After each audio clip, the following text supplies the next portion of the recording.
Hello students, good evening to all of you. So आज हम discuss करेंगे हिमाचल प्रदेश से रिलेटेड कुछ ऐसी इंपॉर्टेंट डेट्स जो कि आपके किसी भी कॉम्पिटेटिव एग्जाम में, हिमाचल प्रदेश के किसी भी कॉम्पिटेटिव एग्जाम में इंपॉर्टेंट रोल प्ले कर सकती हैं।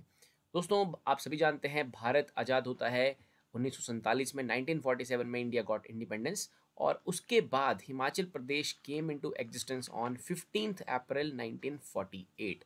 15 अप्रैल 1948 को Himachal Pradesh came into existence और ये एग्जिस्टेंस में आता है with the merger of 26 Shimla hill states and 4 Punjab hill states. तो ये डाटा आपने याद रखना है। 26 शिमला हिल स्टेट्स और 4 पंजाब हिल स्टेट्स की उनको मर्ज किया जाता है और हिमाचल प्रदेश एग्जिस्टेंस में आता है 15 अप्रैल 1948 को। और इसका जो हेडक्वार्टर है was located in the building of British India foreign office at Shimla and then Himachal was headed by chief commissioner. और हिमाचल प्रदेश के जो पहले चीफ कमिश्नर थे वो थे NC मेहता। और स्टूडेंट्स, जो हमारे हिमाचल प्रदेश के दूसरे जो चीफ कमिश्नर थे वो थे पेंड्रल मून। पेंड्रल मून जो थे वो दूसरे चीफ कमिश्नर थे और जो तीसरे थे भगवान सहाय। भगवान सहाय जो थे वो हमारे तीसरे चीफ कमिश्नर थे। और 30 सितंबर 1948 को एडवाइजरी काउंसिल का भी गठन किया गया। इट वाज फॉर्म्ड 1948 और इसमें जो काउंसिल में जो मेंबर्स थे उसमें 3 रूलर्स थे, मंडी से, चंबा से और बघाट से, जिसे कि अब सोलन के नाम से हम जानते हैं, and 6 representatives of the people. So इस तरह से काउंसिल बनाई जाती है। ये उसके बाद जो रहता है दोस्तों, बेसिकली यहाँ पर काउंसिल के लोगों की कुछ सुनी नहीं जाती है यहाँ पर, और काफ़ी डिस्प्यूट यहाँ पर रहते हैं, उनको एक तरह से नेग्लेक्ट किया जाता है। So then after this, like Government of India in 1951 enacted the Government of Part C States Act और हिमाचल का स्टेटस जो है एलिवेट कर दिया जाता है और हिमाचल जो है पार्ट C स्टेट बन जाता है 1951 में। और मार्च 1952 में डॉक्टर यशवंत सिंह परमार जी जो है हिमाचल प्रदेश के पहले मुख्यमंत्री बनते हैं एंड यहाँ से ही बेसिकली जो ऑफिस ऑफ चीफ कमिश्नर है वो ख़त्म हो जाता है। This ends the office of chief commissioner.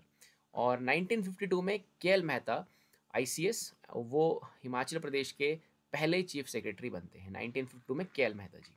And then 1954 में department of public relations was created and 1 July 1954 में बिलासपुर जो कि पार्ट C स्टेट था was merged with Himachal Pradesh. तो 1954 में बिलासपुर जो है, जिला बिलासपुर जो है वो हिमाचल प्रदेश का हिस्सा बनता है, पार्ट बनता है।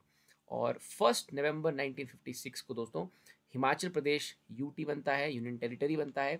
और 1960 में जो महासू डिस्ट्रिक्ट है और जिसे आप चीनी तहसील के नाम से भी जानते हो, was carved out as a separate administrative unit and district Kinnaur was formed, raising the total number of district to 6।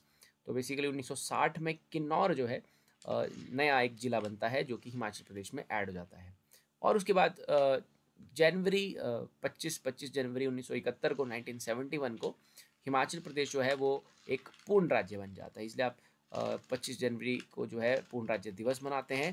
तो first women prime minister of India Mrs Indira Gandhi on Girija मैदान, जिसे रिज मैदान के नाम से जाना जाता है, inaugurated the Himachal Pradesh as the 18th state. So Bharat गणराज्य की 18वीं जो स्टेट है वो हिमाचल प्रदेश बनती है।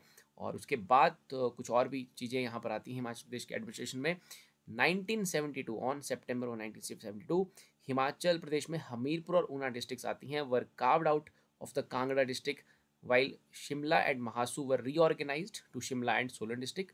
Now the number of districts raise from 10 to 12। तो अब हिमाचल प्रदेश में जो है 12 जिले हैं, आप सभी जानते हैं 12 जिले हैं। और अभी जो यहाँ पर हमारे पास विधानसभा की सीट्स हैं वो बेसिकली 68 हैं। सो ये कुछ इंपॉर्टेंट डेट्स थी हिमाचल प्रदेश की एडमिनिस्ट्रेशन से रिलेटेड, हिमाचल प्रदेश के गठन से रिलेटेड। तो 1948 से ये प्रोसेस प्रारंभ होता है और चलते चलते 1971 में हम एक पूर्ण राज्य का दर्जा हासिल करते हैं। इन्हीं शब्दों के साथ जय हिंद, वंदे मातरम, जय हिमाचल।